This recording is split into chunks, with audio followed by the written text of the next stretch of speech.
Hello folks and welcome back to Ruthless Metal. In today's ranking all video we're going to do a big one because I'm going to rank all 23 Saxon albums. Saxon is a new wave of British heavy metal band and they are one of the few that managed to become huge alongside bands like Iron Maiden and Def Leppard. When most other bands folded, Saxon continued on through the ice and snow and they released albums for 6 decades now, through the late 70s up until at least the 2020s. So these guys are heavy metal royalty, that's for sure. And now it's time for us to rank their studio albums from the worst to the best. So let's do this.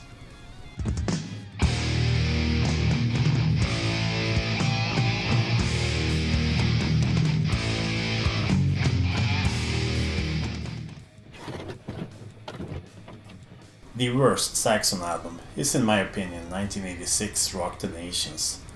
This is also the lowest ranked Saxon album on Spotlight Music, where people can grade different albums, so this is not a fan favorite at all. I do however dig the first 2 tracks here, We Came to Rock and Rock the Nations.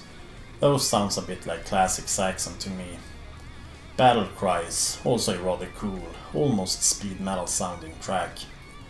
But there are some crappy songs here too, like Northern Lady or the weird and upbeat Party Till You Puke. The band's bassist Steve Dawson had already left the band before recording this album, and some Saxon fans claimed that the band never fully recovered after him leaving the band. So that was obviously a huge loss. And worth noting here is that Biff Byford plays the bass on this album. Rock the Nations also featured the guest appearance from none other than Elton John himself. But despite that, this album is actually heavier than their previous record, Innocence is No Excuse. But overall I think that the songwriting here is rather weak, plus there are a few throwaway ballads here. And I think that Saxon never released any terrible records, but Rock the Nations is for me their weakest album. Next. In 22nd place we have Crusader, and this one might come as a shock to some, since the title track is crushing with those amazing epic riffs and all. And don't get me wrong, I think it's one of the best songs that the band ever wrote, top 5 for sure. I just love it, but the rest of the album is just a mess. Crusader wasn't taking its fight to the battlefield, no, they went straight for the charts with this one. And funny enough is that the least commercial sounding song became the biggest hit of the record. Saxon also covered Sweet Set Me Free, one of the most covered songs of all time it feels like.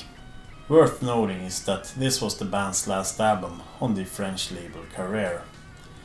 And my problem with Crusader is that I think that Saxon went down that Def Leppard route and they tried to write more commercial sounding songs.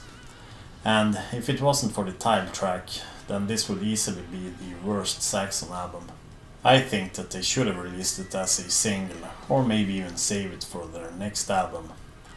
And if you think that I'm wrong about Crusader, then just listen to the song Do It All For You. That one is just ridiculously bad. It's so horrendous that I just have to shut off the record every time I hear it. Next. In 21st place we have the radio-friendly album Destiny that came out in 1988. And when I do these rank 'em all videos, I sometimes get criticized for putting the band's new records towards the bottom of my list and the 80s albums at the top.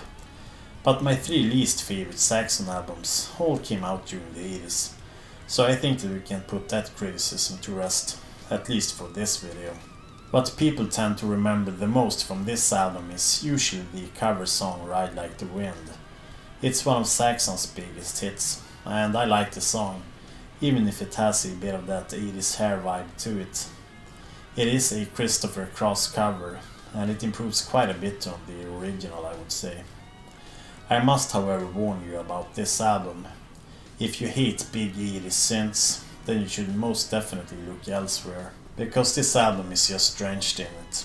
So much that Destiny at times comes closer to being an AOR album than a heavy metal album.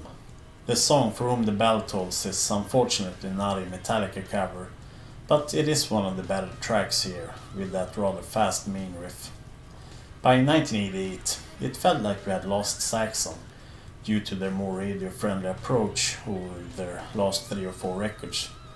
They moved away from that early new wave of British heavy metal sound, and into a more American 80s hard rock sound. Kinda like what Def Leppard did, but Saxon never sunk as low as them, I think. Next. In 20th place, we have Innocence is No Excuse that came out in 1985.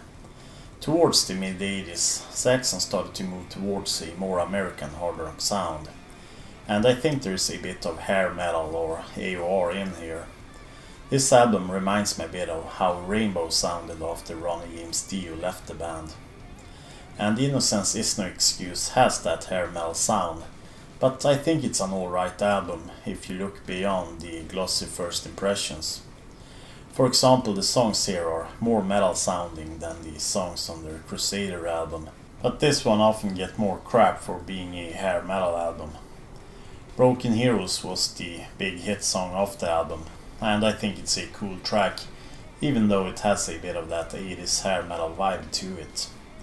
And this is not my favorite album, but if you're into more melodic hard rock, Innocence is No Excuse might just be up your alley. And worth noting here is that this was also the last Saxon album to feature bassist Steve Dawson. Next. In 19th place we have Dogs of War that came out in 1995, and for being released during the peak of the alternative metal trend, this album stands rather unfazed by the trends of its time. I mean, you can hear it in certain songs or in different parts of some of these songs, but this still sounds very much like Saxon to me. The title track Dogs of War is my favorite track from this somewhat anonymous album in their discography. Dogs of War was also the last Saxon album to feature original guitarist Graham Oliver. Dogs of War was a cool album, and it's unusually heavy for being a Saxon album. Next. In 18th place we have Into the Labyrinth from 2009, and on this record the power metal is at full swing. The intro track Battalions of Steel with those symphonic power metal backing choirs are an example of this. After that, this record goes in many directions. Live to Rock sounds a bit like AC/DC, Demon Sweeney Todd is faster and heavier, and then The Leather is a ballad. Valley of Kings is one of those hectic power metal songs with that big chorus on top of it. Slow Lane Blues is a blues track, so this album goes in perhaps one too many directions. So I think it's a bit unfocused. The last track, Hellcat, has a very annoying chorus, so I rather skip that track.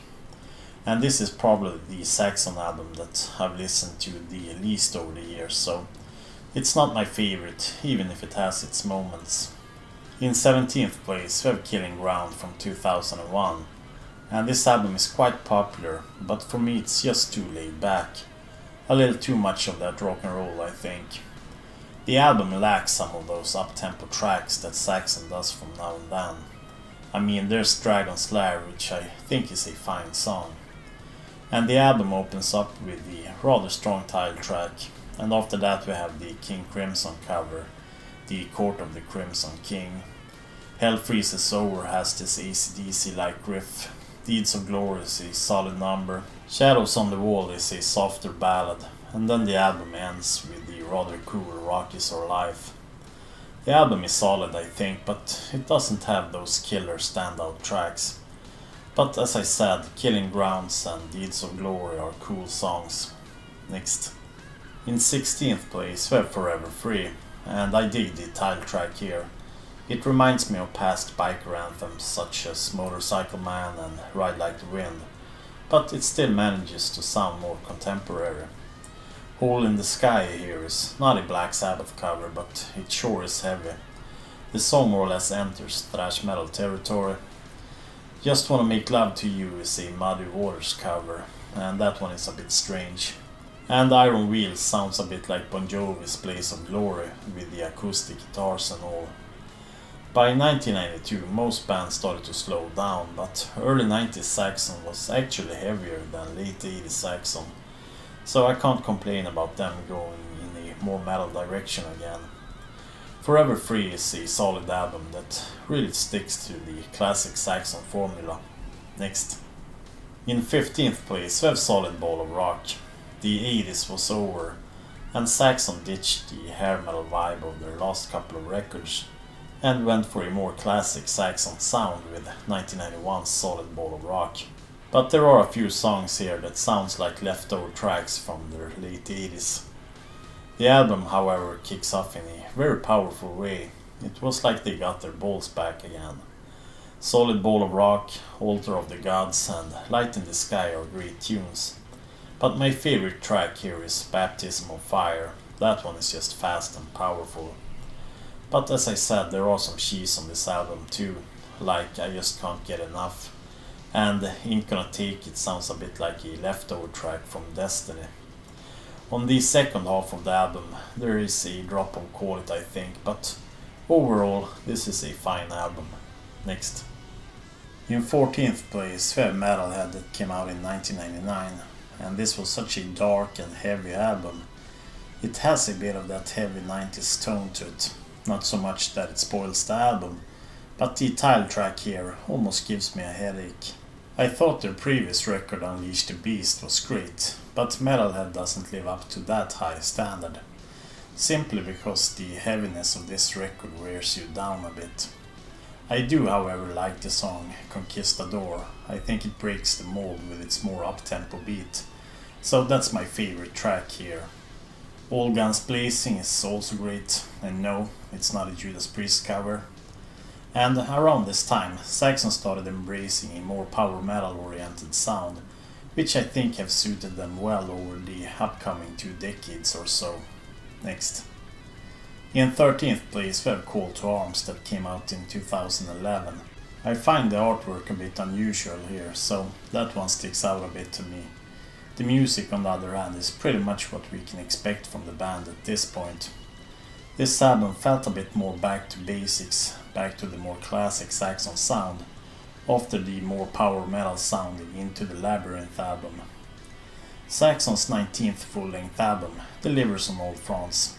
They blend those classic new wave of British heavy metal tracks with faster paced material. Hammer of the Gods, Surviving the Odds and Afterburner are all great up-tempo tracks with soaring vocals from Biff Byford, who still sounds surprisingly well.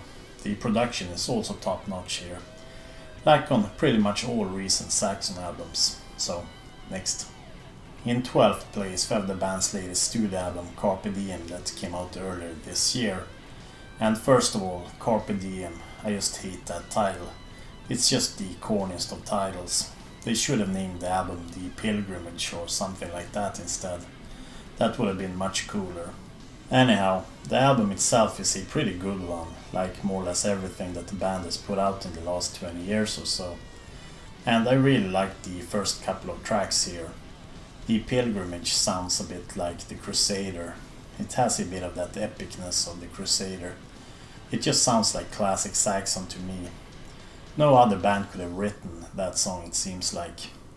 And after that we have Dam Busters, which is referring to the classic Saxon line, "Where were you in '79 when the dam began to burst?" And I also really like the track Remember the Fallen. Carpe Diem is just a great album, and I'm sure it will be high up on a lot of people's album of the year lists. Next. In 11th place we have Saxon's self-titled debut that came out in 1979. This is their only full-length album coming out in the 70s, so it sounds a bit different from the rest of their discography. It reminds me a bit of the debut albums from bands such as Judas Priest and Motorhead, bands that did release their debut albums before they really figured out in what direction they wanted to go in. Saxon's self-titled debut was certainly the hardest one for me to rank, since it sounds so different, especially from the more modern era of the band. The album starts out with the rather melancholic tracks Rainbow Theme and Frozen Rainbow, and I think it's a cool start of the album, but it's not the hardest tracks obviously. The next track, Big Teaser, feels a bit out of place for Saxon. It just sounds too dated and generic, but I really dig the track Stallions of the Highway, That one feels like it could have been on Wheels of Steel or any of their other early 80s albums.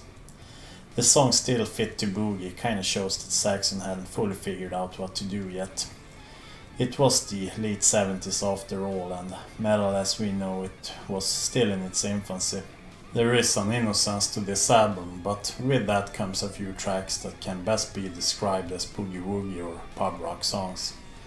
So this album is the odd one out, and it sounds a bit dated in comparison to the other early Saxon albums. And I think it was a cool debut, but the best was yet to come, so next. In 10th place we have Battering Ram from 2015, and I love the title track here.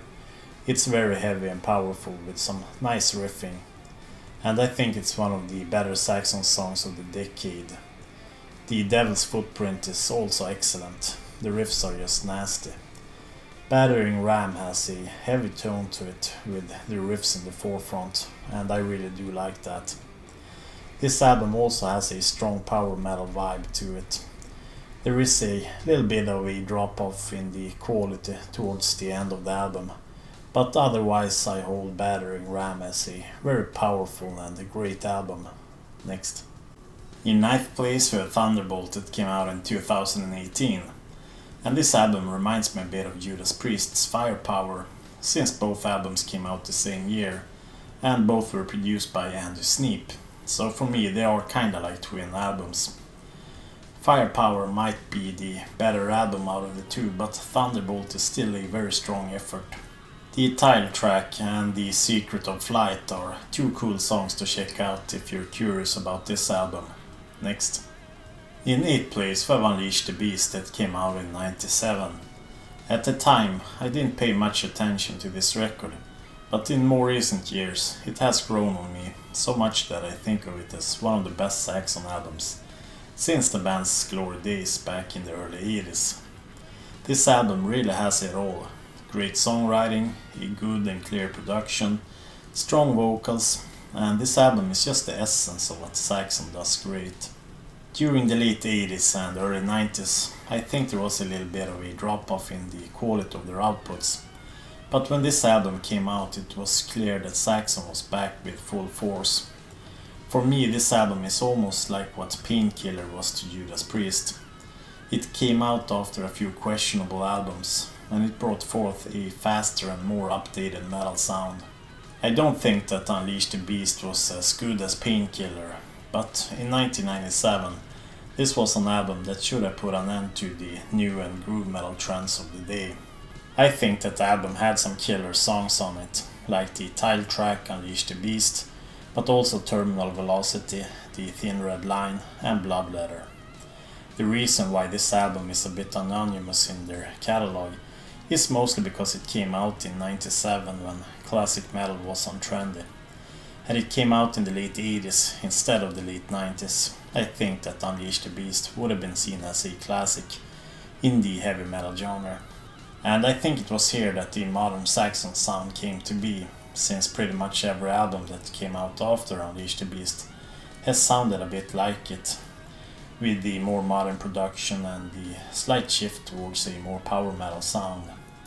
And the album features the lineup of Biff Byford, Paul Quinn, Doug Scarrett, Nibs Carter and Nigel Glockler, which is the same guys that are in the band right now, some 25 years later. So, next. In 7th place we have Inner Sanctum that came out in 2007. On this album, Nigel Glockler was back in the lineup for the first time since 1997's Unleash the Beast. Inner Sanctum is a modern and professional sounding record. It's also one of the heaviest and fastest Saxon albums. Red Star Falling was the big hit song from the album, and it's about the fall of communism. It's a rather epic ballad, and it comes in so that the listener is able to catch his breath after the rather intense first couple of tracks. Feel Your Power and Need for Speed are lightning fast, and I just love them. The second half of the album is slightly weaker, even if I like Attila the Hun.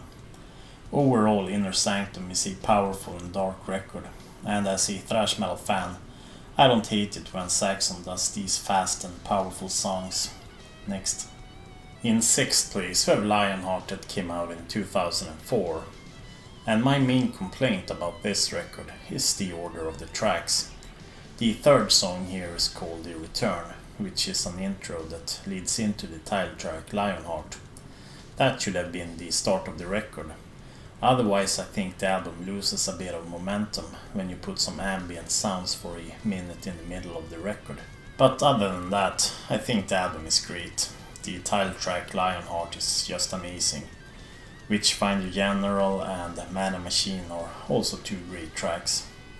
However, I think they could have skipped the song Jack Tars. But besides that track, I think that Lionheart is a great heavy metal album. And I wouldn't mind calling it a modern masterpiece. I also think that Lionheart is a good starting point if you for some reason haven't checked out what Saxon has been up to for the last 25 years or so. Next.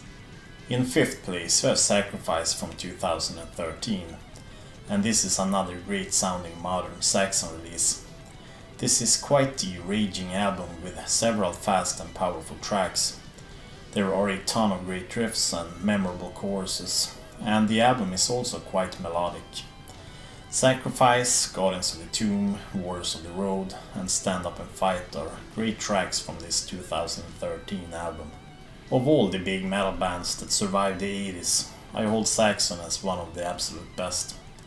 In the last 2 decades or so, they have more or less just released one strong album after the other. Just take Sacrifice for example. This is more or less a flawless album. Sacrifice is Saxon at its vintage yet modern best. Next. In 4th place we have Power and the Glory that came out in 1983. New to the band here was the drummer Nigel Glockler, because Pete Gill had to leave the band due to a hand injury. And Nigel Glockler is such a powerful drummer. I think that his drumming here is better than the drumming on all of the previous records, so I think he was an upgrade. The title track here is also an absolute classic, and it's a song that they still play live till this day. I think that Red Line is cool, and The Warrior is one of my favorite Saxon songs of all time, with its proto-thrash riffs. It's just an amazing song and so underrated. And I think that the highlights of The Power and the Glory are on par with anything that the band ever put out. But there are a few tracks that keeps this album from ranking even higher.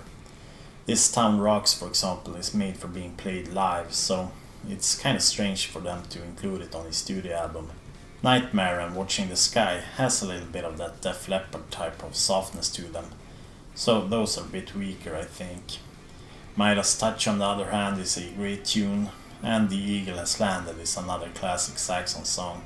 On this album, Saxon started to move away a bit from that new wave of British heavy metal sound of the previous records, and one could argue that Power and the Glory is heavier than those legendary 3 albums that came before it, with the more aggressive drumming.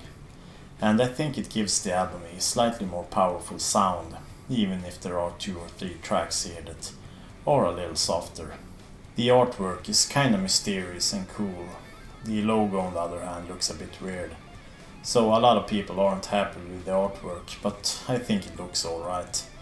But I would have preferred the original Saxon logo on it. Anyhow, Power and the Glory is a great album that belongs in every heavy metal fan's collection. Next. In 3rd place we have Strong Arm of the Law that came out in 1980, 5 months after Wheels of Steel. So sound-wise this was in the same region I would say.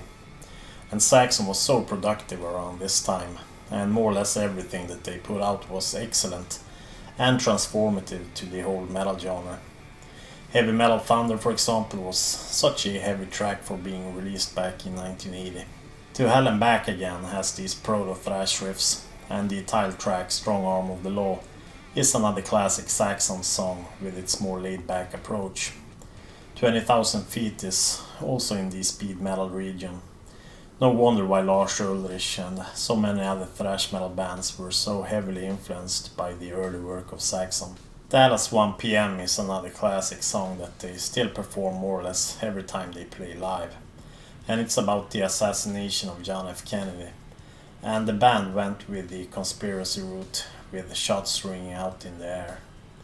Strong Arm of the Law has its place firmly set in the history books of heavy metal. Next. In second place we have the aforementioned Wheels of Steel that came out in 1980.